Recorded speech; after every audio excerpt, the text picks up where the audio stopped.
প্ৰত্যেকখন স্কুল প্ৰত্যেকজন শিক্ষক শিক্ষয়িত্ৰীৰ লগত জড়িত এটা বৃহৎ আপডেট আৰু সেই আপডেটটো আহিছে ভাৰত চৰকাৰৰ ফালৰ পৰা আৰু ভাৰত চৰকাৰে এইখন পঠিয়াই দিছে প্ৰত্যেকখন ৰাজ্যলৈকে আৰু প্ৰত্যেকখন ইউনিয়ন টেৰিটৰীলৈকে পঠিয়াই দিয়া হৈছে। প্ৰত্যেকখন ৰাজ্য বুলি কওঁতে অসমৰ ক্ষেত্ৰতো এইটো প্ৰযোজ্য হ'ব আৰু যিটো ডেডলাইন আপোনাৰ দেখা পাইছে 30 ডিচেম্বৰৰ ভিতৰত এইখিনি কাম সম্পন্ন কৰিব লাগিব আৰু ইয়াতে কি কাম আছে গোটেইখিনি কথা আমি চাম। ইয়াতে স্কুল ইনোভেশ্যন মাৰাথন 2025 ৰিগাৰ্ডিং এখন চিঠি আহিছে। স্কুল ইনোভেশ্যন মাৰাথন আচলতে কি সেইখিনি কথা আমি জানি ল'ম, তাৰপিছত এইখনৰ আমি গোটেইখিনি ইণ্টাৰপ্ৰিটেশ্যন কৰিম।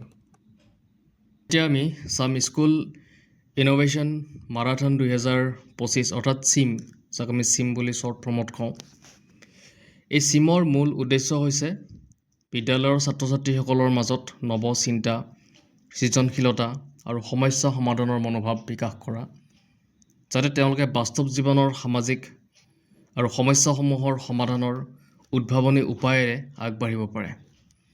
সহজ ভাষাত যদি আমি কওঁ চিমৰ লক্ষ্যসমূহ কি বুলি যদি আমি কওঁ, তেতিয়া লক্ষ্যসমূহ হৈছে ছাত্ৰ ছাত্ৰীসকলৰ মাজত সৃজনশীলতা আৰু সমালোচনামূলক চিন্তা ধাৰা বিকাশ কৰা, নিজৰ চাৰিওফালে থকা বাস্তৱ সমস্যাসমূহ চিনাক্ত কৰিবলৈ সক্ষম হোৱা, নতুন আৰু ব্যৱহাৰযোগ্য সমাধান ডিজাইন কৰিবলৈ উৎসাহিত হোৱা, তাৰপিছত দলগত কাম বা নেতৃত্ব বা আপোনাৰ সহযোগিতাৰ গুণ বিকাশ হোৱা, নৱ উদ্ভাৱন আৰু উদ্যোগশীলতাৰ সংস্কৃতি শৈশৱতেই গঢ়ি তোলা, মুখস্থ বিদ্যাৰ পৰা আঁতৰাই অভিজ্ঞাভিত্তিক শিক্ষাৰ প্ৰচাৰ কৰা। তো দেখিছে যিটো চিম বা স্কুল ইনোভেশ্যন মাৰাথনৰ উদ্দেশ্যখিনি বহুত ভাল শিশুসকলৰ কাৰণে, কাৰণ তেওঁলোকক মুখস্থ বিদ্যাৰ পৰা আঁতৰাই পেলাই বাস্তৱ জীৱনৰ লগত বা প্ৰেক্টিকেলি তেওঁলোকে যাতে এক্সপিৰিয়েঞ্চ কৰিব পাৰে তেনেকুৱা ধৰণৰ, আৰু তেওঁলোকৰ সৃজনশীলতা বা নিজে কিছুমান বস্তু উদ্ভাৱন কৰা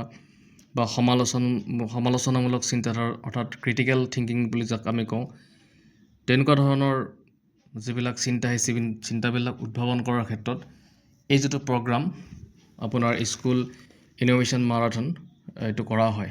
তো এটা খুবেই ফলপ্ৰসূ এটা ছিষ্টেম বুলি ক'ব লাগিব। এতিয়া আমি গোটেইখিনি কথা ইণ্টাৰপ্ৰিট কৰিম যিখিনি ন'টিফিকেশ্যন আহিছিলে, আৰু এটা সৰু অনুৰোধ আপোনালোকৰ থাকিলে, যদি প্ৰথমবাৰৰ বাবে চেনেলটোত ভিজিট কৰিছে চেনেলটো ছাবস্ক্ৰাইব কৰি ৰাখিব এনেকুৱা ধৰণৰ খবৰবিলাক আগলৈকে পাই থাকিবৰ কাৰণে। আহক আমি এতিয়া খবৰখিনি চাবলৈ চেষ্টা কৰোঁ।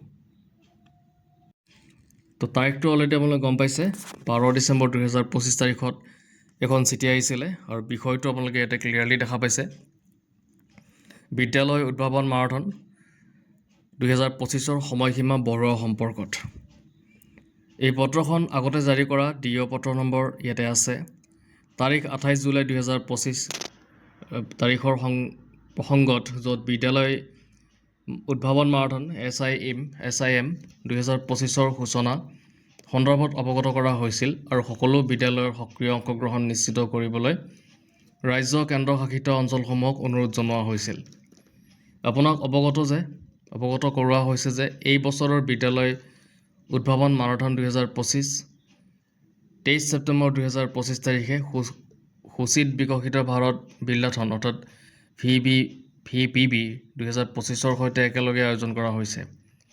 দুয়োটা উদ্ভাৱন কাৰ্যসূচীত একে সময়তে অংশগ্ৰহণ কৰাৰ বাবে VPBৰ পঞ্জীয়ন আৰু দাখিল প্ৰক্ৰিয়াক সহায় কৰিবলৈ SIM প্লেটফৰ্ম অস্থায়ীভাৱে পুনৰ নিৰ্দেশিত কৰা হৈছে।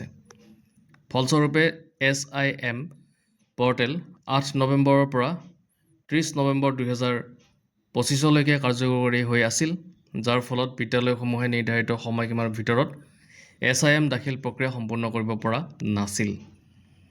এই পৰিস্থিতিৰ প্ৰতি লক্ষ্য ৰাখি আৰু বিদ্যালয়সমূহ তথা ৰাজ্য চৰকাৰসমূহৰ পৰা লাভ কৰা একাধিক অনুৰোধৰ ভিত্তিত বিদ্যালয় উদ্ভাৱন মাৰাথন 2025ৰ তাৰিখৰ শেষ তাৰিখ 30 ডিচেম্বৰ 2025লৈকে বঢ়োৱাৰ সিদ্ধান্ত লোৱা হৈছে। বিদ্যালয়সমূহে এতিয়া তেওঁলোকৰ SIM প্ৰৱেশসমূহ বিদ্যালয় উদ্ভাৱন পৰিষদ SIC পৰ্টেলত দাখিল কৰিব পাৰিব। ইয়াতে এটা আপোনালোকে ৱেবছাইট দেখিছে, সেই ৱেবছাইটত আপোনালোকে দাখিল কৰিব লাগিব। এই তথ্যখিনি সকলো বিদ্যালয় জিলা বিষয়াসকল SIMৰ নোডেল বিষয়া আৰু অন্যান্য সংশ্লিষ্ট অংশীদাৰলৈ ব্যাপকভাৱে প্ৰচাৰ কৰাৰ বাবে আপোনালোকক বিনম্ৰ অনুৰোধ জনোৱা হৈছে যাতে সৰ্বাধিক অংশগ্ৰহণ নিশ্চিত হয় আৰু দাখিলৰ বাবে পৰ্যাপ্ত সময় লাভ কৰা যায়। যি কেইখন বিদ্যালয়ে ইতিমধ্যে বিদ্যালয় উদ্ভাৱন মাৰাথন পৰ্টেলত প্ৰৱেশ দাখিল কৰিছে তেওঁলোকে পুনৰ দাখিল কৰাৰ প্ৰয়োজন নাই।